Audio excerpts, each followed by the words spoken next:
마귀에게 눌린 자를 고치신 그리스도, 사도행전 10장 24절에서 48절 말씀입니다.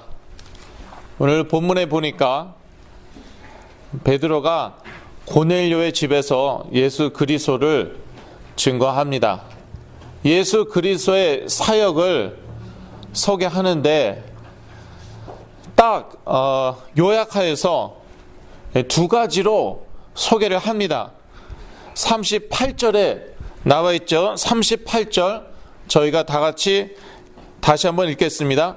하나님이 나사렛 예수에게 성령과 능력을 기름 붓듯 하셨음에 저가 두루 다니시며 착한 일을 행하시고 마귀에게 눌린 모든 자를 고치셨으니 이는 하나님이 함께 하셨습니다.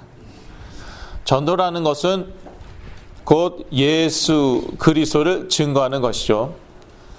베드로가 고넬료의 집에 가서 예수 그리스도를 증거하고 있습니다. 예수 그리스도의 사역을 간단히 소개합니다. 예수 그리스도의 사역을 세 가지 또는 네 가지로 말하죠. 여러분 잘 아실 것입니다.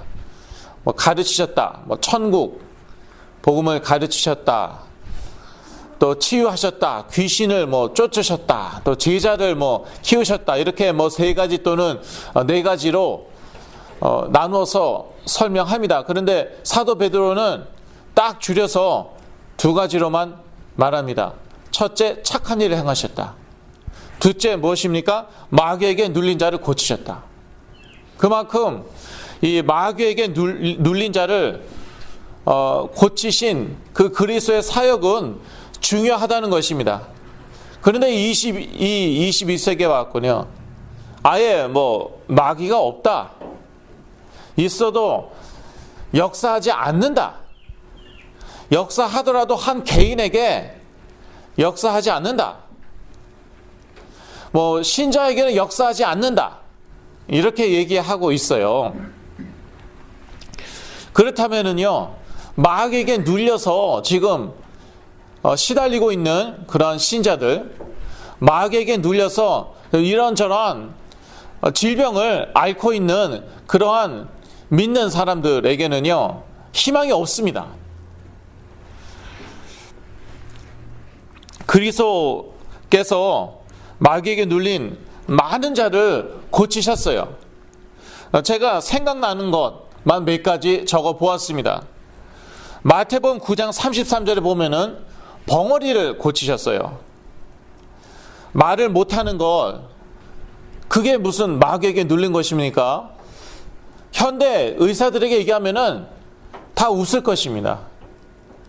혹시 이 정신 질환 있는 거 아닌가?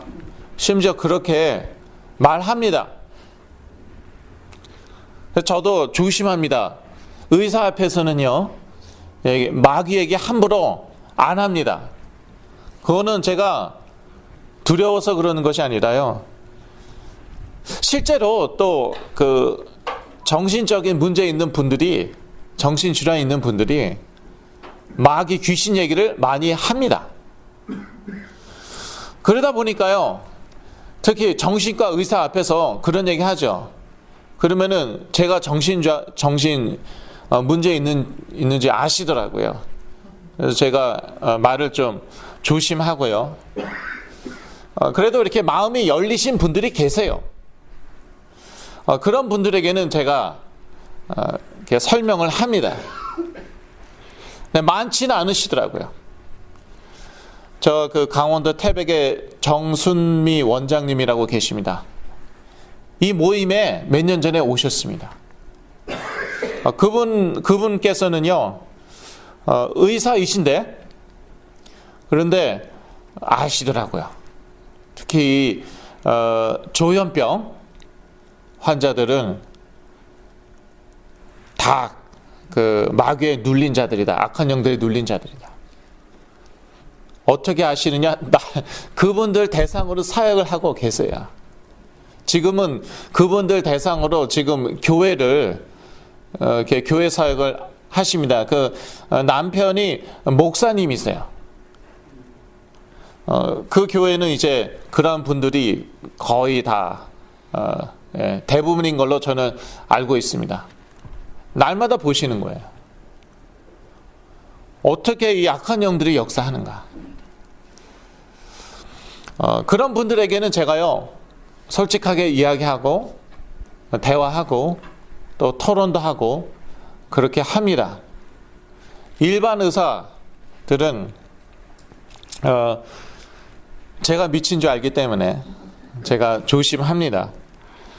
어떻게 벙어리가 마귀에게 눌린 것입니까? 마태복음 9장 33절에는요 그렇게 나와 있어요. 예수 그리스도께서 악한 영을 쫓으시니까 그 다음부터 말을 합니다. 그리고 마태복음 12장 22절에는 장님되고 벙어리 된 자가 나옵니다. 이 경우에는요 말 못하는 것만 아니라 보지도 못해요. 의사들에게 이야기하면은 의사가 진단을 내리겠죠. 이래서 그래서 말 못하는 것이고 보지 못하는 것이다. 예수 그리스도께서 귀신을 쫓으시니까요 그 다음부터요 보고요 말을 합니다. 이 세계를요 드러낸 것이 바로 이 하나님의 말씀 성경입니다. 그래서 제가 아무거나 마귀의 역사다, 아무거나 귀신의 역사다 그렇게 말씀드리는 게 아니에요. 말씀에 나와 있고요. 또 사역을 하다 보니까 그러니까 무슨 절름발이가 이렇게 어떤 분 계셨는데 이분은요 그 크러치를 한국말로 뭐죠? 하여튼 크러치 그거를 이렇게 딛고 다니시는 거예요. 그거 없으면은요 걷지 못하시고요. 그냥 다리가 그냥 이렇게 왔다 갔다 크러치를 딱 딛는데 전혀 못 쓰시는 거예요. 근데 이분이 갑자기 그거를 내던지고 걷기 시작하셨어요.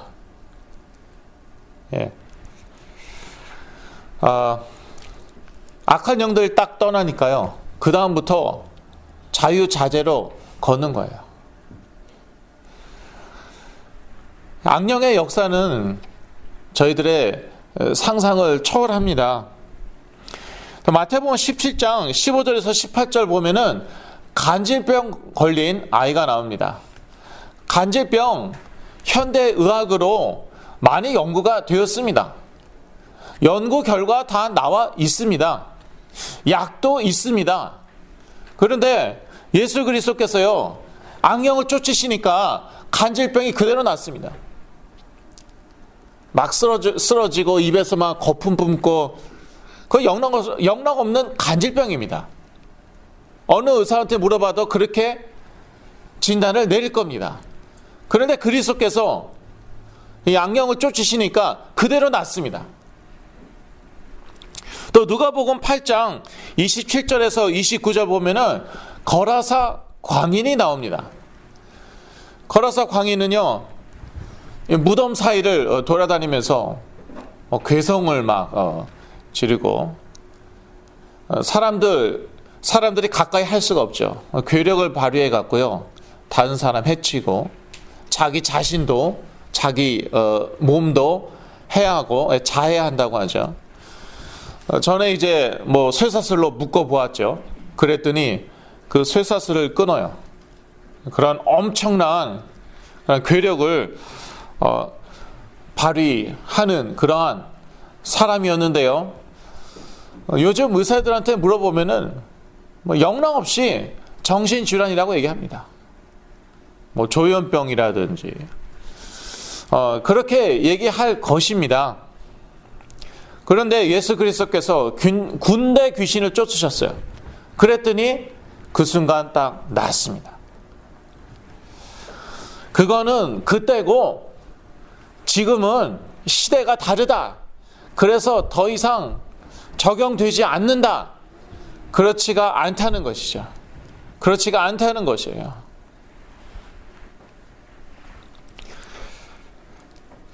그런데 저희들도요 이렇게 나사렛 예수 그리스도의 이름으로 떠나갈지어다 이렇게 악령을 쫓아갖고 곧바로 사람들이 나았으면 좋겠어요. 옛날에는요, 제가 그러한 간증을 많이 들었어요. 근데 갈수록 그러한 간증이 잘 안 들리더라고요. 점점 들리지가 않아요. 왜 그럴까? 저는 이 시대에도 가능하다고 생각합니다. 한 번에 그리스도의 이름으로 쫓겨나는 건 얼마든지 가능하다고 생각하는데, 그런데 그렇게 순식간에 낫죠. 그러면은 곧바로 뭐 자기 생활로 돌아가지 않을까? 직장 다닌다든지 아니면 학교 다닌다든지, 그리고 혹시 소문날까봐, 소문나면은 별로 좋지는 않겠죠. 뭐 직장 얻기도 어려울 수도 있고요. 예. 뭐 시집 장가 가는데 뭐 문제가 될 수도 있겠죠. 여하튼 그래서 그런지 다들 이제 숨기기에 바쁘신 것 같습니다. 이해는 합니다. 그래서 하나님께서 시간을 두시는 건 아닌가, 저는 그렇게 생각합니다. 예수가 그리스도다 관심 없어요.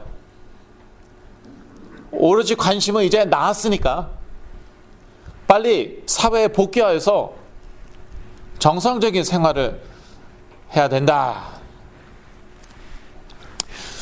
이 예수 그리스도, 나를 자유케 하신, 마귀에게 눌렸는데 그런 나를 자유케 하신 이 예수 그리스도를 증거하는 것에는 전혀 관심 없고요. 전혀 관심 없고 오로지 이런 현실적인 것에만 관심이 있고요. 그렇게 되면은요, 나중에는 자기가 마귀에게 눌렸었다, 그런데 그리스도의 이름으로 치유되었다, 그러한 사실까지도 잊어먹더라고요. 놀랍습니다. 완전히 깡그리 잊어먹어요. 몇 년 지나갔고요. 뭐 그런 사람들 보면은 글쎄 나는 그런 걸 겪어보지 않아갖고 그 세계는 전혀 모르겠어. 그렇게 얘기하는 사람 저 봤다니까요. 본인이 엄청나게 시달렸어요. 그분 때문에 그 주위 사람들 죽을 고생했습니다. 이제 봐서 자기는 그렇게까지 시달려 본 적이 없어갖고 그런 분들을 도무지 이해를 못 하시겠대요. 그래서 하나님께서 시간을 두시는 것 아닌가. 또 사실요, 온전한, 물론 그리스도께서는 창조주이시니까, 그러니까 이렇게 한 번에 치유하실 수도 있지만요, 사실은 타고나는 경우가 많거든요. 타고난 경우가 많습니다. 자폐, 타고나는 것으로 저희가 알고 있죠. 참 놀랍죠. 근데 그 자폐도 그리스도의 이름으로 계속 좋아지죠. 놀랍죠.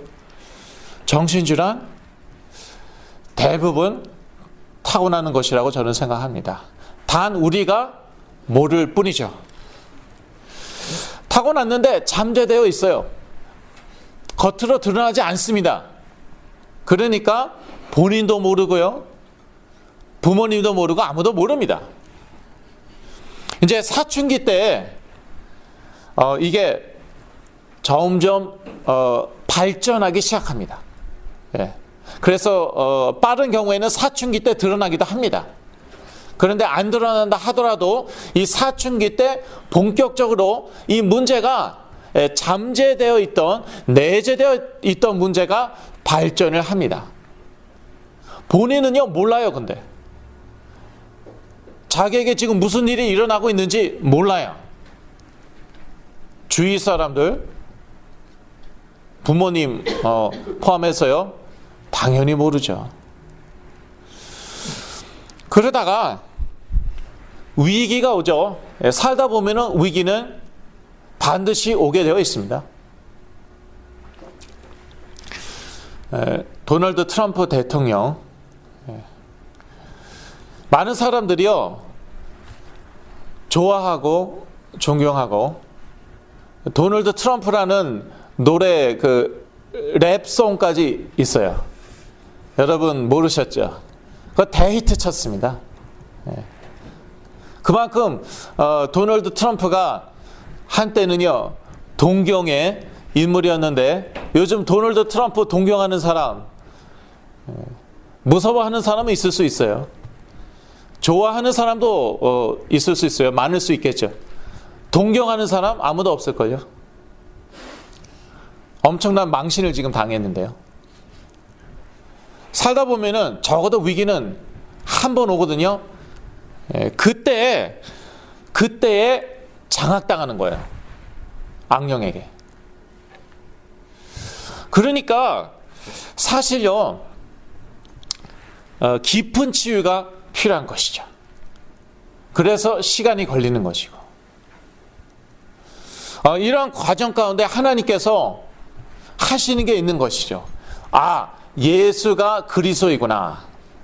그거 깨닫는 거예요. 그거를 뼛속 깊이까지 깨닫는 거예요. 그리스도의 사역, 이거를 깨닫는 거예요.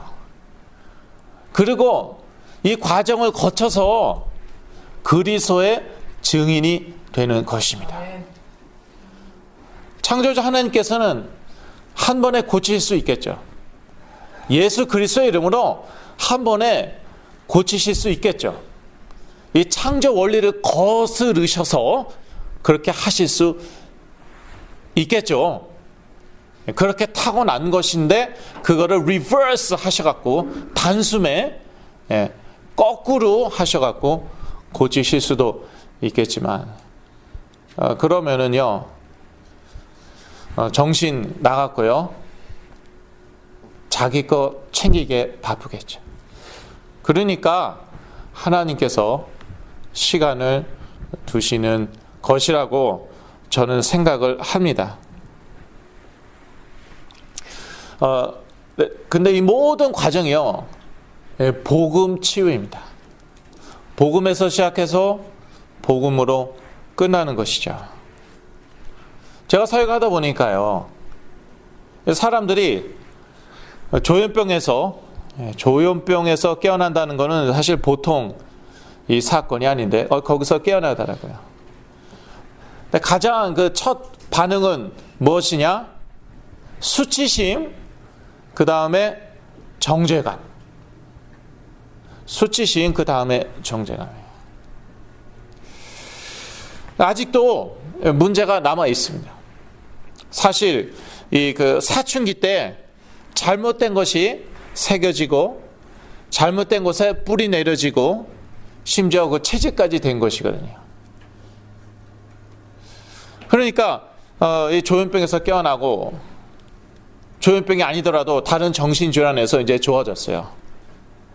그러면서 자기 스스로를 돌이켜 보는 것이죠. 그럴 수밖에 없죠.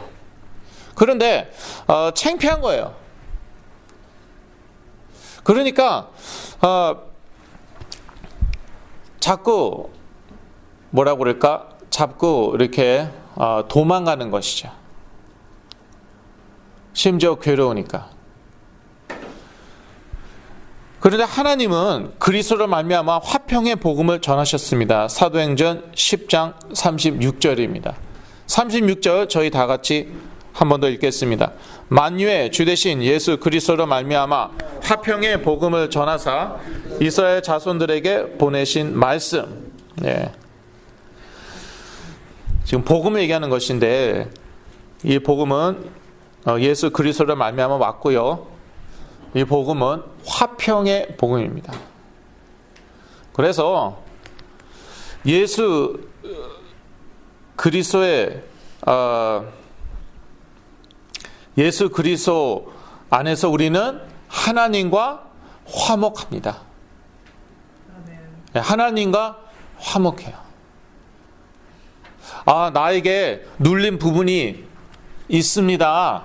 눌린 부분이 있어서 자꾸 생각으로 마음으로 죄를 집니다. 행동으로 옮기기도 합니다. 하나님과 화목했어요. 하나님과 원수가 더 이상 아니에요. 고린도후서 5장 19절 말씀, 이는 하나님께서 그리스도 안에 계시사 세상을 자기와 화목하게 하시며 저희의 죄를 저희에게 돌리지 아니하시고 화목하게 하는 말씀을 우리에게 부탁하셨느니라. 하나님과 화목한 거예요. 하나님과 원수되지 않았어요. 하나님과 싸울 필요 없어요. 왜요? 예수 그리스도의 이름으로 죄사함을 받았기 때문에. 사도행전 10장 43절 말씀이죠. 저에 대하여 모든 선지자도 증거하되 저를 믿는 사람들이 다 그 이름을 힘입어 죄사함을 받는다 하였느니라. 죄사함을 받았다. 그래서 예수 그리스도 안에는 결코 정죄함이 없다. 로마서 8장 1절. 그러므로 이제 그리스도 예수 안에 있는 자에게는 결코 정죄함이 없나니. 이게 복음이에요. 나의 생각 상관이 없다. 나의 마음 상관이 없다. 너무 깊이 묵상하지 말라. 너무 깊이 파지 말라. 더러운 것밖에 더 나오겠습니까? 제가 심리학을 부전공했어요. 그러니까 좀 안 좋은 습관이 생기더라고요. 자꾸요 파는 거예요. 제 자신을 자꾸 파요. 남을 자꾸 파요. 분석을 해요. 그러니까 결국요 더러운 것밖에 안 나오더라고요. 또 심지어 자꾸 남을 이렇게 판단하더라고요. 자꾸 판단해요. 그런데 복음이란 무엇입니까? 그리스도의 이름으로 죄사함을 받았다. 나의 과거, 현재, 미래 죄까지도. 아니 미래 죄까지도요? 그렇다. 내일은 죄 안 질 자신 있습니까? 아멘! really? 그래, 그러면은 1년 동안 한 번도 죄 안 질 자신 있습니까? 조금 자신이 없어졌나요? 그럼 앞으로 10년 동안 한 번도 죄 안 질 자신, 아니 평생 죄 안 질 자신 있습니까? 노맨. 그런데 10년 후에 죄 짓더라도요, 하나님께서 용서하시겠습니까? 안 하시겠습니까? 하시죠. 그러니까 과거, 현재, 미래 죄까지 다 용서받았다. 내 노력으로 아닙니다. 내 행위로 아닙니다. 예수 그리스도의 이름으로. 사도행전 10장 43절. 죄사함의 확신 있는 거예요. 그러니까 예수 그리스도 안에는 결코 정죄함이 없는 것이죠. 그러면은 그렇게 얘기하면은요, 자기 마음대로 죄 지면 어떡해요? 예.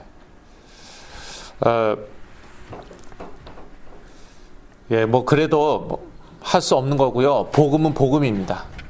예. 그러면은 자기 손해고, 그래도 복음은 복음이에요. 이렇게 얘기해야지요. 눌린 사람도 있잖아요. 예. 조현병에서 깨어나고, 정신질환 많이 좋아졌다. 그렇다고 눌린 부분이 전혀 없다고 생각하면은 오산입니다. 그래도 눌린 부분 있어요. 그리고 그 눌리니까 머리가 이상하게 돌아가는 거예요. 이상한 마음 품는 거예요. 자꾸 실수하고 죄도 짓는 거예요. 그런데 그 사람들에게 예수 그리스도 안에 결코 정죄함이 없다 딱 얘기하죠. 그러면요, 있는 모습 그대로 하나님 앞에 나갈 수 있는 것이에요. 그레그 로리가 미국의 유명한 그러한 부흥사 있죠. 캘버리 채플의 목사님인데, 그분이 이제 매년마다 그 엔젤 스테디움, 애나하임에 있는 엔젤 스테디움에서 전도 집회를 하십니다. 근데 거기에 지금은 모르겠어요. 저는 옛날에 가봐갖고 한 20년 전인가 가봐갖고. 근데 옛날에는요 항상 그 노래를 불렀대요. Come just as you are. 있는 모습 그대로 나오라. 그거는요 불신자들에게만 해당되는 게 아닙니다. 신자들, 하나님의 자녀들에게도 여전히 해당되는 거예요. 너 자신을 포장할 필요 없다. 거짓말할 필요 없다. 있는 모습 그대로 나와라. 눌린 모습 그대로 나와라. 복음을 얘기하면요 그렇게 나올 수 있습니다. 자꾸 율법을 얘기하죠. 말씀에 이렇게 돼 있다. 너 그렇게 사니? 딱 유도하는 거죠. 너 혹시 십계명 중에 안 지킨 것 없을까? 그러면 못 나와요. 그러면은 있는 모습 그대로 하나님 앞에 못 나와요. 근데 정상적인 신자라면요, 하나님의 자녀라면요, 예수 그리스도 안에 결코 정죄함 없다. 말씀에 그렇게 나와 있다. 내 말이 아니다. 로마서 8장 1절에 그렇게 나와 있다. 왜? 사도행전 10장 43절 예수 그리스도 이름으로 죄사함을 받는다. 이러한 구절들은요 외워야 되는 거예요. 그래서 사단이 공격하자. 그럼 말씀으로 탁 꺼내는 거예요. 너 눌린 부분 있지? 또 이상한 생각했지? 또 죄 졌지? 로마서 8장 1절 예수 그리스도 안에 결코 정죄함 없다. 딱 물리쳐야지. 거기다 대고 아멘 하고 있어. 그러면 뭐 우울하기밖에 더 하겠습니까? 왜 결코 정죄함이 없느냐? 이건 자기 의가 아니라 예수 그리스도 이름으로 내가 죄사함을 받았기 때문이다. 사도행전 10장 43절. 하나님께서는 나를 의인이라고 말씀하신다. 그렇게 몇 장 몇 절. 제가 지금 이렇게 못 외워갖고 못 나오잖아요. 몇 장 몇 절. 이러면 안 된다는 거예요. 예. 제가 옛날에 다 찾아봤어요. 여러 구절 나와 있더구먼요. 하나님의 자녀는 의인이다. 의인으로 보시는 정도가 아니라 아예 의인이다. 오직 의인은 믿음으로 말미암아 살리라. 예, 예수를 그리스도로 믿는 믿음이 있죠. 그 믿음으로 살죠. 의인이에요. 그러면은요 하나님 앞에 있는 모습 그대로 나와갖고요. 그래갖고 그리스도 이름으로요 스스로 영적 전쟁을 싸우는 거예요. 뭐 제가 쫓아다니면서 대신 싸워줄 수 없잖아요. 부모님들도 마찬가지죠. 스스로 결국은 스스로 싸워야 되거든요. 또 자기가 눌린 부분은 자기가 제일 잘 안단 말이에요. 그거를요 꼭 뭐 돌아다니면서 다 광고할 필요 없어요. 그 이상한 사람 되는 거예요. 예. 나 이런 부분 눌리고 나 저런 부분 눌리고 그러면 사람들이 어떻게 생각하겠어요? 예. 자기도 사람들 다 눌린 부분 있거든요. 그러면서 놀리고 정죄해요. 인간은요 위선자입니다. 교회 다니는 분들일수록 더 그럴 가능성이 있습니다. 그래서요 제가 치유사역을 하지만 저한테 다 폭로하라고 전 얘기하지 않습니다. 괜찮아. 나는 믿어도 돼. 그거는 사실이에요. 저는 믿어도 돼요. 예. 그러니까 나한테 다 털어놔. 저는 절대 그 얘기 안 해요. 심지어 이렇게 얘기합니다. 네 자신 없으면 나한테 얘기하지 말라. 예. 꼭 얘기해야 된다고 생각하면은 그리고 자신 있으면 얘기하라. 그래서 제가 입을 막은 적도 여러 번 있었어요. 저한테 다 털어놓을 필요 없습니다. 뭐 제가 뭐 하나님입니까? 그리스도께 다 털어놓으세요. 그런데요 그리스도께서는요 정죄하지 않으세요. 그리고요 우리는 하나님과 이미 화목합니다. 앞으로 화목할 것이 아니에요. 이미 화목한 것이에요. 그러니까 복음 치유. 이렇게 복음을 자꾸 얘기해 줘야 돼요. 그래야지 있는 모습 그대로요 하나님 앞에 나옵니다. 심지어 몇 년 지나서라도요. 그런 친구 하나 있어요. 제가 다 알고 있었죠. 제가 눈치가 빠릅니다. 딱 보니까 이 친구 또 이런 문제 있구나. 지적해주고 싶더라고요. 그 친구를 사랑하니까. 그런데 꼬집어서 얘기하지 않았습니다. 지적하지 않았습니다. 몇 년 지났어요. 결국요 사고 쳤어요, 이 친구가. 그래서 이제 골치 아프게 됐는데 그 다음에 저한테 오더라고요. 왜냐? 평소에 제가 그 친구를 정죄하지 않았어요. 한 번도 정죄하지 않았어요. 여기까지 올라와도 얘기 안 했어요. 그러니까 이 친구가요 스스로 깨달아갖고 저한테 오더라고요. 제가 만약에 한 번이라도 얘기했다 그러면은요 안 왔을지도 모릅니다. 그런데 이 친구가 어렸을 때부터 교회에서 자랐거든요. 그러니까 알아요. 말씀을 알아요. 그런데 눌린 부분이 있었던 거예요. 나중에 저한테 고백을 했습니다. 사실은 자기가 문제가 많았는데 사실은 그 뿌리는 딱 하나였대요. 그 뿌리는. 그리고 제가 얘기하라고 그러지 않았는데도 그걸 얘기하더라고요. 그러니까요 제 생각엔 그렇습니다. 많은 경우는요 딱 하나일 수 있어요. 거기에서 파생되어 나와갖고 이런저런 문제가 있을 수 있습니다. 여하튼요 come just as you are. 포장할 필요 없어요. 포장할 필요 없고 저희들 다 마찬가지잖아요. 나는 자폐가 아니에요. 나는 정신질환 없어요. 나는 마약 중독자가 아니에요. 그래도요 모든 사람은요 눌린 부분이 적어도 한 군데는 있다고 저는 생각합니다. 사역하다 보니까 그렇더라고요. 그걸요 죄로 물론 볼 수도 있어요. 죄에 맞겠죠. 그런데요 마귀에게 눌려서 그렇게 된 경우도 아주 많습니다. 이런 얘기 하다 보니까요 이런 반응이 나와요. 특히 이제 영어권 미국 분들 사이에서 The devil made me do it. 그러니까 비꼬 이제 비아냥거리는 거예요. 그런 phrase가 있습니다. 그런 말이 있습니다. 영어에.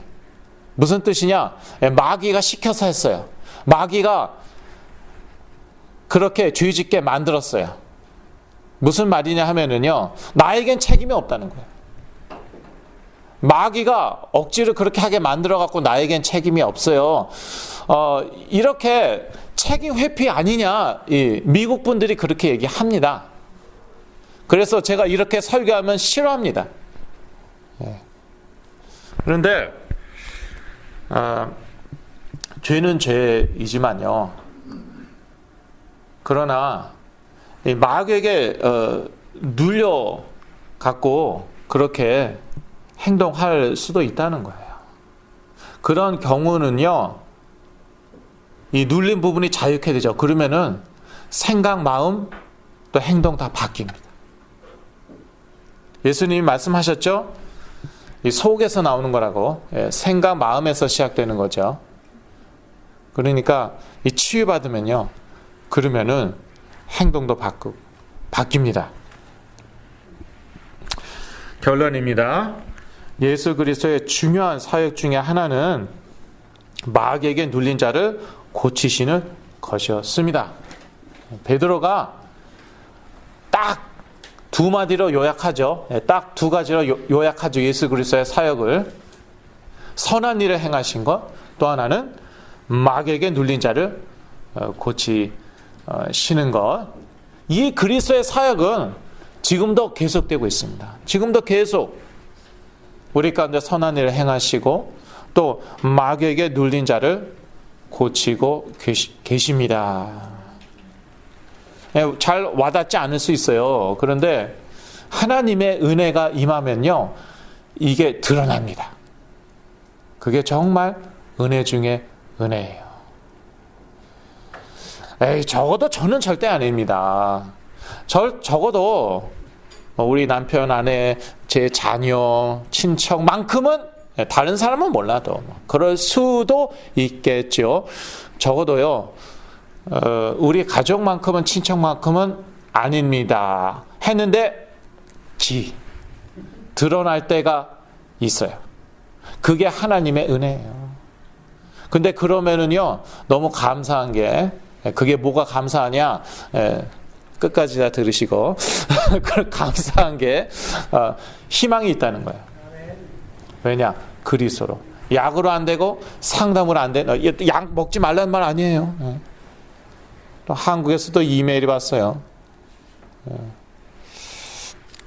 저희 누나도 목사님처럼 약을 끊게 하렵니다.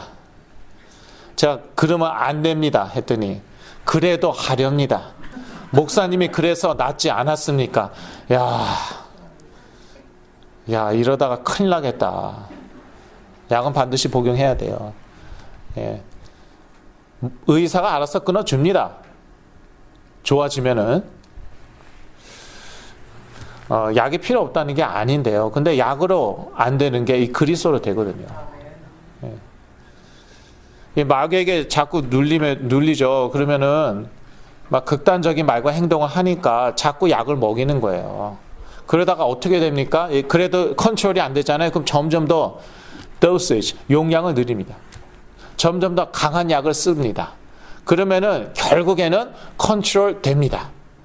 이게 약의 위력이에요. 그런데요, 어디까지 가나 대부분의 경우, 다 그러지는 않은 것 같은데, 대부분의 경우는요, 그냥요, 먹고, 자고, 기본적인 생활하고, 그게 다예요. 먹고, 쉽게 얘기해서 먹고, 자고, 놀고, 그거 왜 할 수가 없어요. 그런 분들 아주 많습니다. 그러니까, 무엇입니까? 약으로요, 머리를 완전히 눌러놓는 거예요. 그래서 먹고 자고 노는 것밖에 못하는 거예요. 그런데 그러다 보니까 극단적인 말과 행동은 하지 않는 것이죠. 그런데 이 근본 원인이 마귀에게 눌린 거잖아요. 이걸요, 그리스도로 딱 해결해 버리죠. 그러면은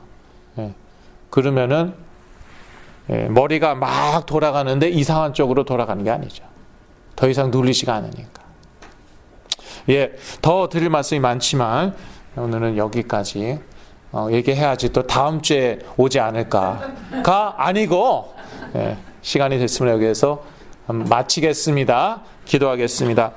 하나님 아버지, 마귀에게 눌린 자 답이 없는데, 해답이 없는데 우리에게 예수 그리스도 보내신 것 참으로 감사합니다. 예수 그리스도의 이름으로 저희가 응답받고 또 이 그리스도의 증인 되게 하여 주시옵소서. 예수 그리스도 이름으로 기도했습니다. 아멘.